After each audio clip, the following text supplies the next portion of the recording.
জামা বদলানোর মুহূর্তেই হঠাৎ টের পেলাম দরজার ওপাশে কারো উপস্থিতি।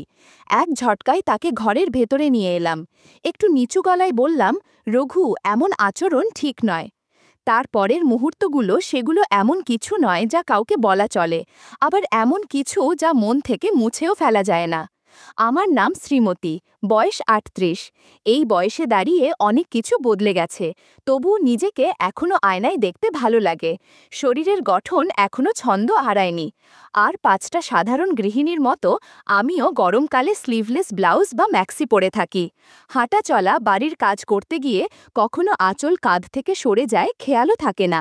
ক্লান্ত শরীরের ওপর আর ইচ্ছেও জাগে না সবকিছু ঠিক করার। আমার স্বামীর নাম সুদীপ্ত, বয়স ৪৫। এক সময়ে ব্যবসায় বড় লোকসান করে অনেক দেনায় জড়িয়ে পড়ে। সেই পরিস্থিতি সামাল দিতে এক ধনী মহিলার সঙ্গে নতুন সংসার শুরু করে। তার সাহায্যে আবার ঘুরে দাঁড়ায়। এখন ভালোই চলে, তবে সে অন্য বাড়িতে থাকে। মাঝে মাঝে এখানে আসে, খরচ দিয়ে যায়। এই বাড়িতে আমি এখন প্রায় একাই। সঙ্গী বলতে আছে আমার ভাগিনা রঘু। বাবা মা না থাকায় ছোটবেলা থেকে আমাদের কাছে থাকে। বয়স ২৫-এর কাছাকাছি, একটু চটপটে, একটু গোঁয়ার, কিন্তু দিন শেষে আমার কাছের মানুষ। সকাল থেকে একটু দুর্বল লাগছিল। সবকিছু গুছিয়ে ছাদে কাপড় মেলে দিয়ে বারান্দার গাছে পানি দিচ্ছিলাম। গাছগুলো আমার প্রাণের মতো। পায়ে রোদ পড়ছিল নরম করে, আর হাওয়াটা ছিল আরামদায়ক। হালকা হলুদ শাড়ি পরেছিলাম, আঁচলটা পেছনে গুজে রেখেছিলাম যেন কাজে অসুবিধা না হয়। ঠিক তখনই পিছন দিকের বাথরুম থেকে রঘুর ডাক, রাঙামামি, একটু আসবেন? আমি একটু থেমে গেলাম, গলা শুনে বুঝলাম। বললাম, কি হয়েছে রঘু? ও ভেতর থেকে মৃদু গলায় বলল, পিঠে একটু কাদা লেগেছে, নিজে ঠিকমতো পরিষ্কার করতে পারছি না। আমি একটু অবাক হয়ে দাঁড়িয়ে গেলাম। দরজার দিকে এগিয়ে গিয়ে বললাম, তুই কি বলছিস রঘু? ও দরজার ফাঁক দিয়ে সাবানের ফেনা লাগানো পিঠটা দেখিয়ে বলল, এখানে তো কেউ নেই, একটু সাহায্য করলে ভালো হতো মামি। আমি এক ধাপ পিছিয়ে এলাম, দরজাটা টেনে দিয়ে বললাম, এইসব বোকামি করিস না রঘু, আমি কিন্তু তোর মামাকে সব বলবো। আমার কণ্ঠ রাগে ভরা ছিল, কিন্তু ভিতরে যেন কোথাও একটু কাঁপুনি বাজল। আজকাল রঘুর আচরণে যেন একটু অদ্ভুত টান লক্ষ্য করছি। আমি ওর কথার কোনো জবাব না দিয়ে ফিরে এলাম, কিন্তু মনটা বাগানে মন দিতে পারছিল না। বারবারই সেই কথোপকথন কানে বাজছিল। অস্বস্তির সঙ্গে সঙ্গে একটা অজানা রকম অনুভবও হচ্ছিল। নিজেকেই বুঝিয়ে বললাম, এই বয়সেও যেন কিছু কিছু অনুভূতি পুরোপুরি মুছে যায় না। বিকালে বারান্দায় বসে বই নিয়েছিলাম। হাওয়ায় আঁচলটা উড়ছিল আস্তে আস্তে। পাতায় চোখ রেখেও মনটা কেমন যেন এলোমেলো লাগছিল। দুপুরে সেই ঘটনাটা যেন মন থেকে যাচ্ছিল না। সব কিছু কেমন ঘরে ঢেকেছিল। এমন সময় হঠাৎ বাইরে কিছু শব্দ শুনলাম। আরে রঘু, পড়ে গেছে, পায়ে আঘাত লেগেছে, রক্ত বেরোচ্ছে। আমি বই ফেলে তাড়াতাড়ি নিচে নেমে এলাম। উঠোনে গিয়ে দেখি রঘু গেঞ্জিতে গলায় ঘাম জমে গেছে আর মাটিতে বসে আছে। হাঁটুর নিচে একটু কেটে গেছে, তবে মুখটা এমন করে কুঁচকে আছে যেন ব্যথা ছড়িয়ে পড়েছে সারা শরীরে। আরে কি হলো রে? আমি ছুটে গিয়ে জিজ্ঞেস করলাম। রঘু অসহায় মুখে তাকিয়ে বলল, মামি, খুব ব্যথা পাচ্ছি, পা নড়াতে পারছি না। আমি ওকে ধীরে ধীরে ধরে ঘরের ভেতরে নিয়ে এলাম। দালানের পাশে বসিয়ে পা ধুয়ে তাড়াতাড়ি মলম আনতে গেলাম। ঘামে ভেজা শরীর, আর আমি যখন তুলোটা ওর পায়ে ছুঁই, ও কেমন একটু চমকে উঠল। ধরো না তো ওইখানে, ও হালকা গলায় বলল, আপনার হাত ছোঁয়ার পর কেমন যেন ঠান্ডা ঠান্ডা লাগছে মামি। আমি একটু রাগ মিশিয়ে বললাম, চুপ কর, পা ফেটেছে আর তুই ফাজলামো করছিস? আপনার হাতেই ব্যথা কমে যায় মামি। ও মুচকি হাসল। আমি কিছুক্ষণ চুপ করে রইলাম, ভাবছিলাম এই ছেলেটা দিন দিন এমন সাহসী হয়ে উঠছে কি করে। ওর কথাগুলো একদিকে অবাক করে, অন্যদিকে কোথাও যেন একটা অদ্ভুত শিহরণ ছুঁয়ে যায়। মলম লাগাতে গিয়ে কখন যেন হাতটা একটু ওপরের দিকে উঠে গিয়েছিল। রঘু কষ্টের গলায় বলল, আরও একটু নিচে দিলে হতো, হাঁটুর কাজটাই ঠিক লাগেনি। আমি হুঁশ ফিরে পেলাম, একটু সোজা হয়ে দাঁড়িয়ে বললাম, রঘু, কথা বাড়াস না, বেশি বাড়াবাড়ি করলে কিন্তু বাড়িতে পাঠিয়ে দেব। ওর গলায় এবার কেমন যেন একটানা আবেগ।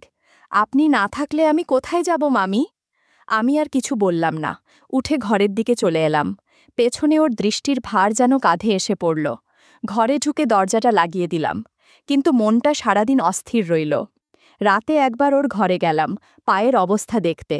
দেখি হেলান দিয়ে শুয়ে আছে, পা কিছুটা ফুলে আছে। ভাগিনা বলে এক ধরনের মায়া তো থেকেই যায়। বললাম, তুই একটু বস, তেল এনে মালিশ করে দিই। রান্নাঘর থেকে তেল এনে ওর পাশে বসলাম। হাত দিয়ে আলতো করে তেল মালিশ করতে লাগলাম। কখন যে আঁচলটা একটু সরে গেছিল টের পাইনি। আমি কিছু বলছিলাম, কিন্তু রঘু চুপচাপ তাকিয়েছিল। ঠিক কোথায় জানি না, তবে ওর চোখে একটা গভীরতা ছিল। আর চোখে দেখে বুঝলাম ও যেন ভাবনার ঘোরে। হাতে তেল থাকায় আঁচলটা ঠিক করতেও পারছিলাম না। একটু হেসে বললাম, আর একটু লাগাবো নাকি? রঘু যেন ধ্যান ভাঙিয়ে বলল, তেল লাগালে আরাম হয় মামি, আপনি জানেন তো? আমি নিশ্চিত হতে পারলাম না ও কি হালকা হাসির সাথে বলল নাকি ইচ্ছে করে। একটু ইতস্তত করে বললাম, থাক, আজকের মতো কাল আবার করে দেব। আমি উঠে গেলাম। পেছনে রঘুর চোখ দুটো অনুভব করছিলাম, যেন মনের কোণায় কোনো কথা থেকে যাচ্ছে। আমার ভিতরে একটা অদ্ভুত অনুভূতি হলো, ও কি সত্যিই আমার মাঝে কিছু অন্যরকম খুঁজছে? এর পরের কয়েকটা দিন ওর সেবা যত্নেই কেটে গেল। সপ্তাহ পেরোতেই পায়ে খানিকটা জোর এসেছে। আজ দুপুরে সূর্যটা একটু বেশি তীব্র। বাড়ির কাজ সেরে স্নানে গেলাম। বেরিয়ে এসে একটা ব্লাউজ নিতে গিয়েই বুঝলাম, যেটা পরতে চাচ্ছিলাম তার বোতামগুলো আবার নষ্ট।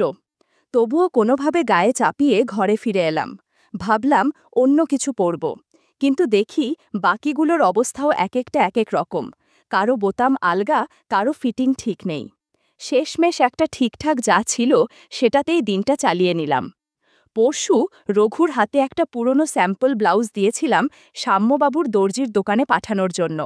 মাপ ঠিকমতো নিয়ে নতুন করে 4টা বানাতে বলেছিলাম। আজ দুপুরেই বলেছিলেন নিতে আসতে, তাই হালকা গুছিয়ে একটা গোলাপি সুতির শাড়ি পরে নিলাম, সঙ্গে ম্যাচিং ফিটিং ব্লাউজ। রোদ ছিল কড়া, কিন্তু পাতলা কাপড়ের কারণে কিছুটা আরাম লাগছিল। দর্জির দোকানটা ছোট, তবে সাম্যবাবু খুব মনোযোগী মানুষ। বয়স ৩৫-৪০-এর কোঠায়, সবসময় গলায় নরম গলার স্বর আর চোখে পুরু ফ্রেমের চশমা। দোকানের ভেতরটায় একটা ঘরোয়া গন্ধ, মিলেমিশে কাপড়, আতর আর সময়ের জমে থাকা আবহ। আমি ঢুকতেই উনি তাকালেন, একটু মৃদু হাসি হেসে বললেন, আহা রাঙা মামি, গোলাপি রংটা আপনাকে যেন আলাদাই মানায়। আমি হেসে বললাম, আপনি এখন রং নিয়েও কথা বলেন? না না, আমি তো শুধু মাপ ধরি। সাম্যবাবু হেসে বললেন, আর সেই মাপে ভুল হওয়ার উপায় নাই। তারপর টেবিল থেকে নতুন বানানো 4টা ব্লাউজ হাতে তুলে দেখালেন। এই দেখুন, মাপ মতোই হয়েছে, তবে একটা একটু ফিটিং বেশি রাখা হয়েছে। আপনার যা ভালো লাগে সেটা পরে নিতে পারেন। আমি বললাম, একটা পরে দেখি। উনি বললেন, ওই পেছনের ঘরেই পাল্টানোর জায়গা আছে, দরজাটা ভেতর থেকে বন্ধ করে নেবেন। আমি গিয়ে একটা ব্লাউজ পরে দেখলাম। সত্যি বলতে একটু টাইট লাগলো, আঁচল ছাড়া অস্বস্তিকর মনে হচ্ছিল। বেরিয়ে এসে বললাম, এইটা মনে হয় একটু বেশি আটসাট হয়ে গেছে না? সাম্যবাবু চোখ নামিয়ে বললেন, হয়তো ওই মাপটাই ভুলে গেছিলাম, তবে অনেকে বলেন এ ধরনের ফিটিংয়ে বেশ পরিপাটি লাগে। একটু থেমে আবার বললেন, আপনার যেমন ভারসাম্যপূর্ণ গড়ন, সেখানে এসব ডিজাইন বেশ মানিয়ে যায়। আমি কিছু বলিনি। সাম্যবাবুর কথাগুলো খুব জোরালো কিছু ছিল না, তবুও মনে হলো কোথাও যেন একটু অস্বস্তি জমে রইল। 4টা ব্লাউজ নিঃশব্দে হাতে নিয়ে বেরিয়ে এলাম। পেছন থেকে উনি বললেন, কোনো সময় যদি কিছু ঠিকঠাক না লাগে জানাবেন রাঙামামি, আমি দেখে দেব। রাস্তা দিয়ে হাঁটতে হাঁটতে মনে হচ্ছিল আমার উপস্থিতি হয়তো কারো কারো চোখে একটু আলাদা অর্থ বহন করে, আর আমি কিছু না বলেই সেই অনুভূতির মাঝখান দিয়ে হাঁটছি শুধু নিজের মতো করে। সকাল থেকেই রঘু জেদ ধরেছে, মামি সিনেমায় চলেন না, শাকিব খানের তাণ্ডব এসেছে, দেখলে আপনার মনটাই ভালো হয়ে যাবে। প্রথমে না করেছিলাম, কিন্তু ওর চাহনি আর মন খারাপ করা মুখ দেখে শেষমেশ রাজি হলাম। ভাবলাম অনেক দিন পর বাড়ির বাইরে একটু বেরোবো, খারাপ কি, নিজেকেই যেন একটু বদলে নেওয়ার সুযোগ। একটা হালকা সবুজ সুতির শাড়ি পরে নিয়েছিলাম, পাতলা রঙের ছাপা, সঙ্গে সালোয়ার আর গলায় একফালি হালকা ওড়না। গরমের দিনে বেশ আরামদায়ক ছিল। রঘু আজকাল একটু স্টাইল ধরে, পরেছে হালকা নীল জিন্স আর ফিনফিনে গেঞ্জি, চুলটাও যেন বিশেষভাবে সাজিয়ে এসেছে। সিনেমা হলে পৌঁছে দেখি বেশ ভিড় জমেছে। চারপাশে লোকের ভিড় ঠেলে রঘু আমার হাত ধরে টান দিয়ে এগিয়ে গেল টিকিট লাইনের দিকে। ভিড়ের মাঝে একটু একটু করে ঠেলে নিয়ে চলেছে আমাকে। কিছুটা অস্বস্তি হচ্ছিল, তাই একটু পিছিয়ে দাঁড়াতে চাইছিলাম। রঘুর কণ্ঠে শুনলাম, এই ভিড়ে হারিয়ে যাবেন মামি, আমার কাছেই থাকেন। টিকিট হাতে পেয়ে দেখি সিট পড়েছে একদম পেছনের সারিতে। হলের ভেতর ঢুকতেই চোখ সয়ে যেতে সময় লাগলো। বাতাস ঠান্ডা আর চারপাশটা হালকা আলো আধারিতে ঢাকা। আমরা পাশাপাশি বসে পড়লাম।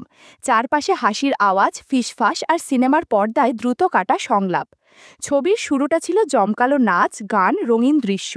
আমি পর্দার দিকেই মনোযোগ দিয়েছিলাম। কিছুক্ষণ পরে টের পেলাম রঘুর হাত আমার হাতের কাছাকাছি এসে গেছে।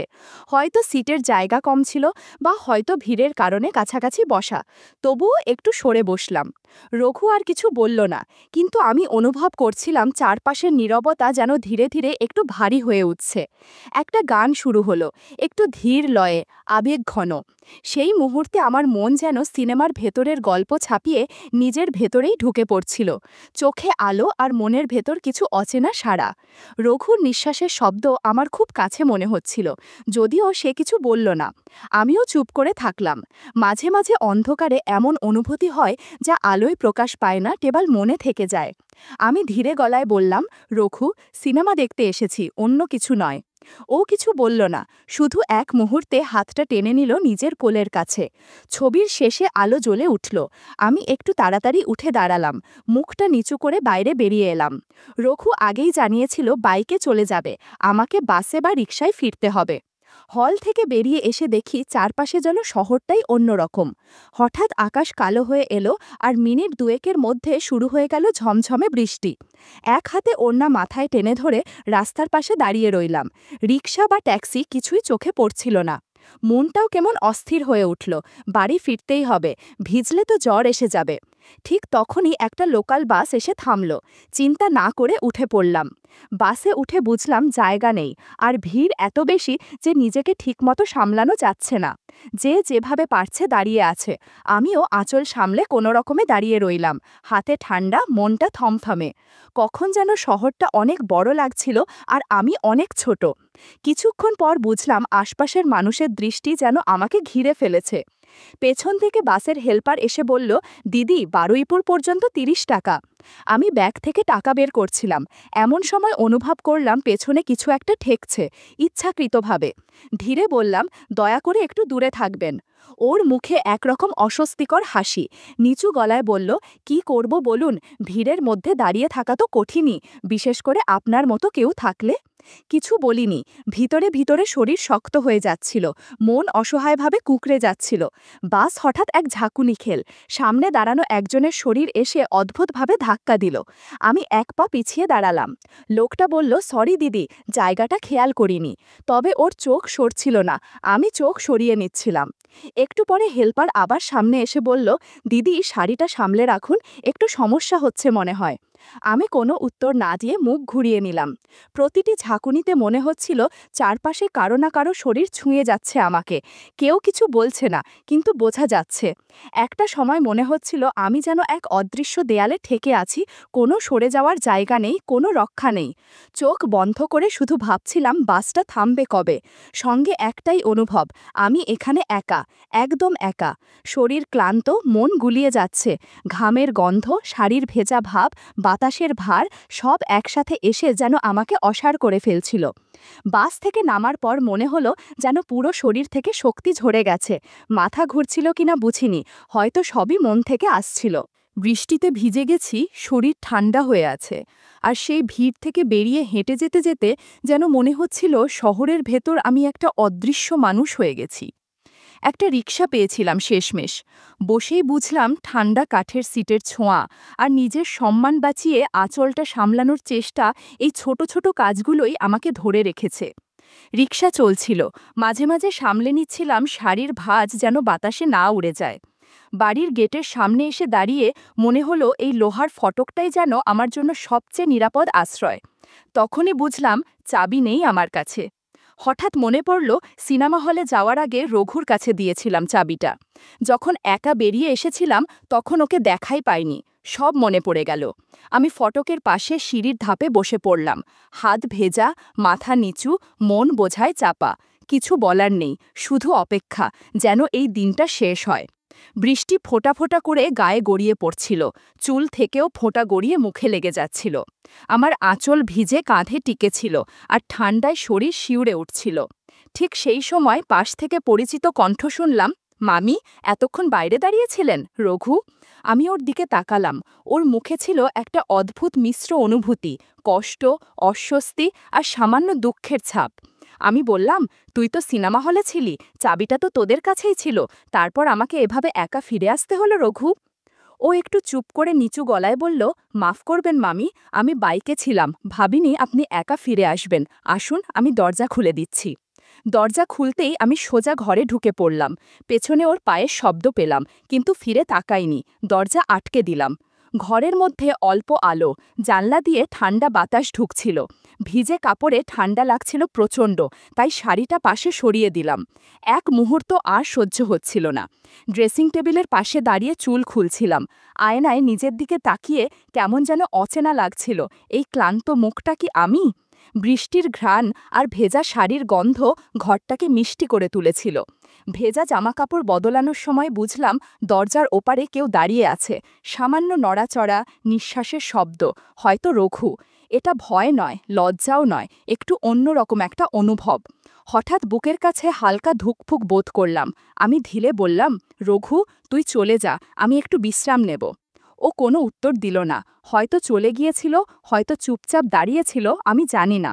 শুধু জানি সেদিন রাতে ঘরের বাতাসটা একটু ভারী হয়ে উঠেছিল। সকালের বৃষ্টি অনেক আগেই থেমে গিয়েছিল। দুপুরের রোদ উঠতেই আমি একগাদা ভেজা কাপড় ঝুড়িতে ভরে ছাদে গেলাম শুকাতে। শাড়িগুলো থেকে জল টপ টপ করে ঝরছিল, যেন ওরাও আমার মতো ভিজে কাঁপছে।